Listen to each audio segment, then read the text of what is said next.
penjelasannya.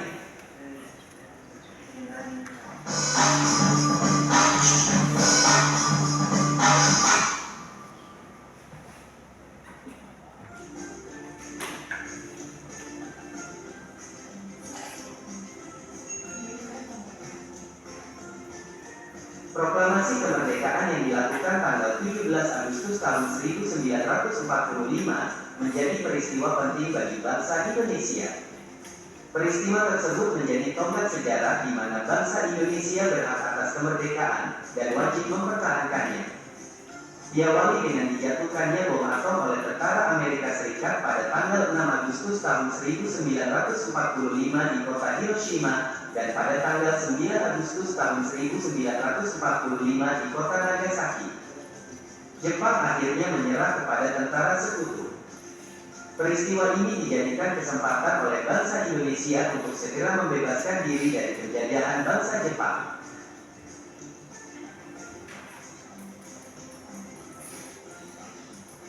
Teks proklamasi ditulis di Rumah Laksamana Tadashi Maeda, Jalan Imam Bonjol nomor 1. Para penyusun teks proklamasi adalah Soekarno, Muhammad Hatta, dan Ahmad Subarjo. Konsep teks proklamasi ditulis oleh Soekarno. Saat itu hadir pula Burhanuddin Muhammadiyah, Sayuti Melik, Sukarni, dan Sudiro. Sukarni mengusulkan agar yang menandatangani teks proklamasi itu adalah Soekarno dan Muhammad Hatta atas nama bangsa Indonesia. Teks proklamasi diketik oleh Sayuti Melik.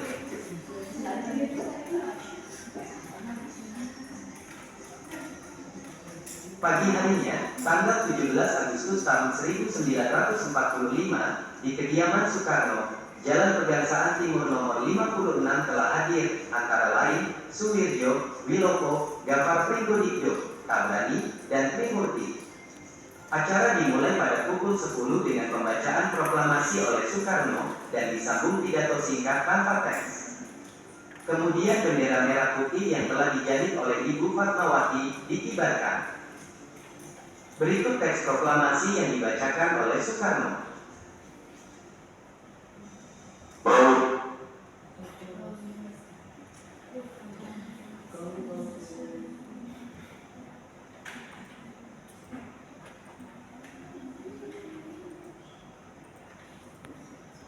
Indonesia. Bangsa Indonesia telah dijajah selama bertahun-tahun oleh negara-negara Eropa sampai Jepang. Penduduk dengan latar belakang yang berbeda bersatu untuk melawan penjajah. Proklamasi kemerdekaan merupakan hasil dari perjuangan para pahlawan. Kedua, pengakuan kepada dunia luar. Dengan membacakan teks proklamasi, Indonesia mengumumkan kepada dunia luar bahwa Indonesia adalah negara yang merdeka. Pengakuan ini disebut de facto, diikuti oleh pengakuan dari negara lain atau yang disebut de jure. Ketiga, menaikkan martabat bangsa. Pembacaan teks proklamasi memberikan kesan kepada negara lain bahwa Indonesia adalah negara yang bebas dari penjajahan, negara yang memiliki martabat, dan negara yang mandiri. Keempat, perjuangan sebagai negara baru. Indonesia adalah negara yang dibangun oleh rakyat dan untuk rakyat. Negara Indonesia adalah negara mandiri yang tidak tergantung kepada negara lain. Dan yang kelima, tonggak sejarah negara Indonesia. Pembacaan teks proklamasi merupakan awal dari masa kemerdekaan Indonesia yang terbebas dari belenggu penjajahan.